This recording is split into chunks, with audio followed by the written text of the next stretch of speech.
Bapak Mama, saudara-saudari yang terkasih di dalam Tuhan, Shalom. Selamat hari Minggu untuk kita semua dan selamat memasuki minggu pertama di tahun 2025.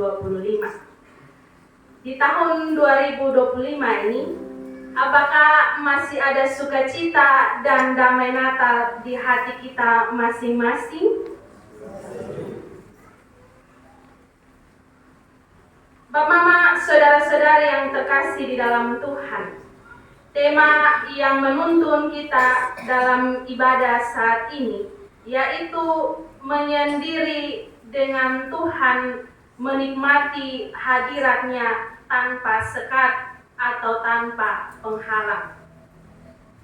Kita semua di sini pasti pernah menyendiri, baik itu di kamar, baik itu di pinggir pantai, di pegunungan, dan di berbagai tempat lainnya yang kita rasa kita mendapatkan ketenangan ketika berada di tempat tersebut. Apalagi kalau kita ada dalam suatu masalah atau suatu persoalan, pasti kita akan memilih untuk menyendiri. Entah itu menangis, entah itu duduk sambil dengar musik, atau ada juga yang duduk dan berdoa, bercerita kepada Tuhan tentang masalah atau persoalan yang sedang dialami. Namun tidak sedikit orang juga yang ketika ada dalam suatu masalah atau persoalan, ia lebih memilih untuk menjauhkan Tuhan, menjauhkan diri dari Tuhan. Ia lebih memilih untuk mabuk-mabukan, ia lebih memilih untuk ada dalam satu perkumpulan atau masih banyak hal lainnya yang ia lakukan di luar dari kehendak Tuhan. Nah, Bapak Mama, saudara-saudari yang terkasih dalam Tuhan, saat ini kita masih berada dalam suasana tahun baru. Tetapi, apakah kita masih setia untuk beribadah kepadanya? Apakah kita masih datang ke hadapan hadiratnya?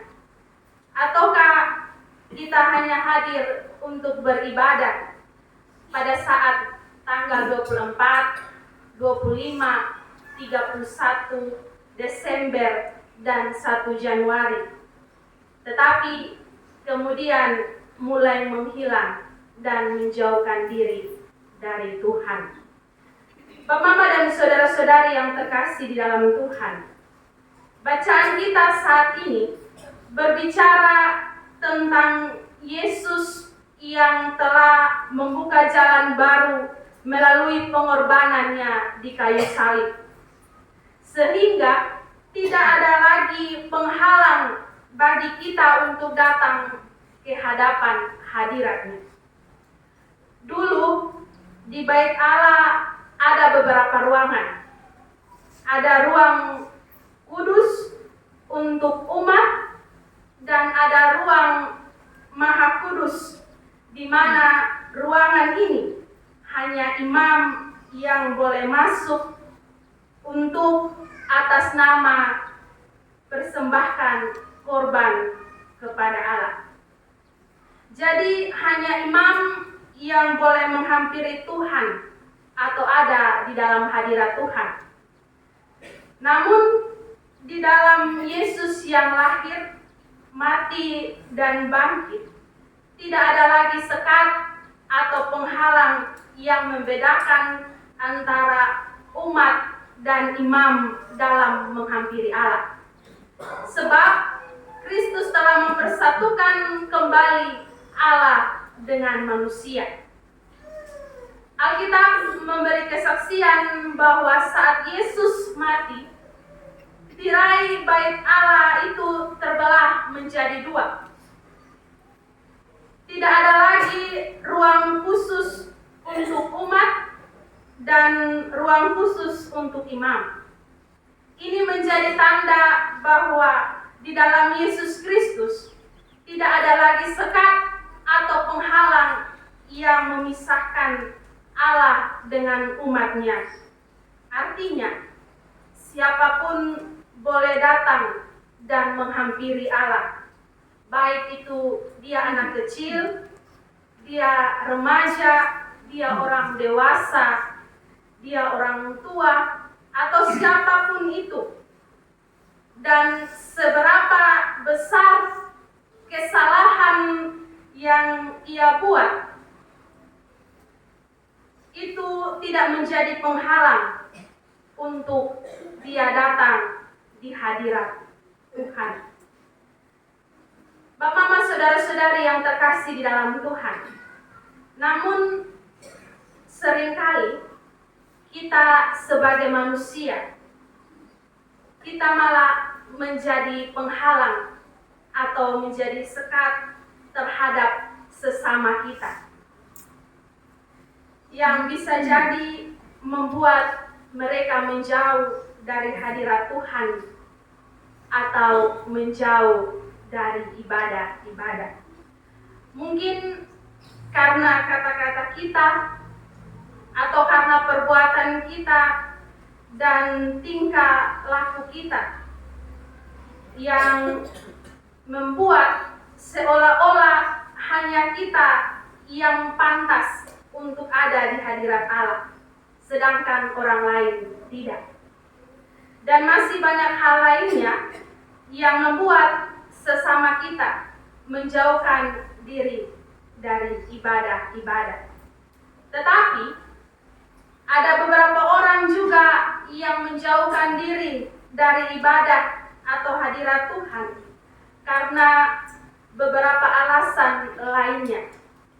Mungkin karena kesibukan, atau bisa jadi karena kemalasan, karena kekecewaan, karena masalah dan berbagai kekurangan membuat mereka melupakan hadirat Tuhan. Di tahun baru ini, selain kita diundang untuk menyendiri dengan Tuhan dan menikmati hadiratnya, kita juga harus melihat diri kita. Apakah selama ini kita telah menjadi penghalang bagi orang lain untuk datang ke hadirat Tuhan?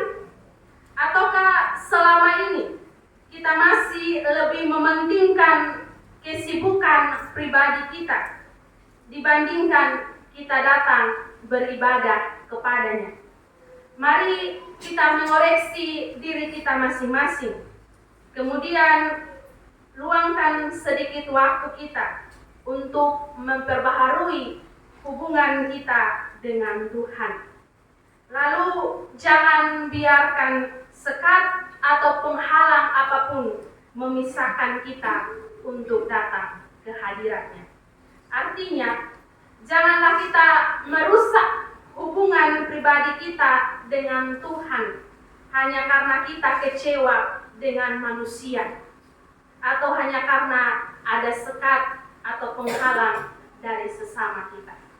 Sebab selama kita hidup, Tuhan tidak pernah mengecewakan kita. Bapak, Mama, dan saudara-saudari yang terkasih di dalam Tuhan, dalam momen menyendiri dengan Tuhan juga memberi kita kesempatan untuk mengingat bahwa Tuhan tidak pernah gagal dalam janji-janjinya. Itu nyata dalam hidup kita. Ia menyertai perjalanan hidup kita bahkan sampai saat ini. Di awal tahun 2025 kita ada bukan karena kekuatan kita, tetapi karena janji penyertaannya bagi kita manusia. Oleh karena itu, kita juga harus saling mengingatkan dan saling mendukung dalam iman kepada sesama. Meskipun kita menyendiri dengan Tuhan secara pribadi, kita juga harus saling menguatkan dalam komunitas iman kepada sesama kita. Dengan demikian, kita tidak hanya menikmati hadiratnya sendiri, tetapi juga membagikan kasih Allah kepada orang lain. Karena hidup kita bukan untuk kepentingan diri kita sendiri, tetapi juga untuk kepentingan orang lain. Dengan cinta kasih, setiap orang harus saling mengingatkan agar selalu giat melayani atau melakukan hal-hal yang baik dalam pekerjaan Tuhan. Orang yang setia mengikut Tuhan akan ditandai dengan kesetiaannya dalam beribadah dan giat melayani Tuhan apapun kondisi yang terjadi. Oleh sebab itu, Bapak Mama, saudara-saudari sekalian, mari kita saling mengajak dan menyemangati sesama kita untuk sama-sama melayani Tuhan. Dan hal ini bisa dimulai dari dalam keluarga kita sendiri. Kita mulai untuk mengajak berdoa bersama-sama, beribadah atau ke gereja bersama-sama. Kalau tahun 2024 hanya mama yang datang gereja, atau hanya bapak yang datang gereja, atau hanya anak-anak yang datang gereja, maka di tahun ini mari saling mengajak agar satu keluarga bisa datang dan duduk bersama untuk mengikuti kebaktian. Di akhir dari renungan ini, saya mengajak kita semua untuk sedikit meluangkan waktu kita untuk menyendiri dan mendekatkan diri kepada Tuhan di dalam doa, saat teduh, dan membaca Alkitab, sambil percaya bahwa tidak ada sekat atau penghalang apapun yang dapat memisahkan kita dari kasih dan hadiratnya. Sebab menyendiri dengan Tuhan memperkuatkan iman kita untuk menghadapi setiap rintangan, cobaan, dan tantangan dalam hidup ini. Bapak, Mama, dan saudara-saudari yang terkasih dalam Tuhan, cobalah dalam menghadapi hidup ini, kalau ada tantangan atau persoalan, jangan langsung kita marah-marah atau kita putus asa, bahkan meninggalkan Tuhan. Tetapi mari menyendiri sejenak, lalu berdoa, bersaat teduh, dan membaca Alkitab. Ceritakan pada Tuhan apa yang kita alami. Sama juga dalam kehidupan rumah tangga. Kalau ada masalah atau ada persoalan, masalah apapun itu, baik itu keuangan, pendidikan, atau apapun itu, maka kita jangan langsung panik, kita jangan langsung marah-marah, atau mulai satu kasih salah yang satu. Tetapi cobalah untuk duduk bersama, bersaat teduh bersama, berdoa bersama. Maka yakinlah Bapak, Mama, dan saudara-saudari semua, pasti setelah itu, setelah berdoa, setelah bersaat teduh, setelah membaca Alkitab, akan mendapatkan kelegaan dan jalan keluar untuk menghadapi setiap persoalan dalam hidup kita. Tuhan memberkati kita dengan firman-Nya. Amin.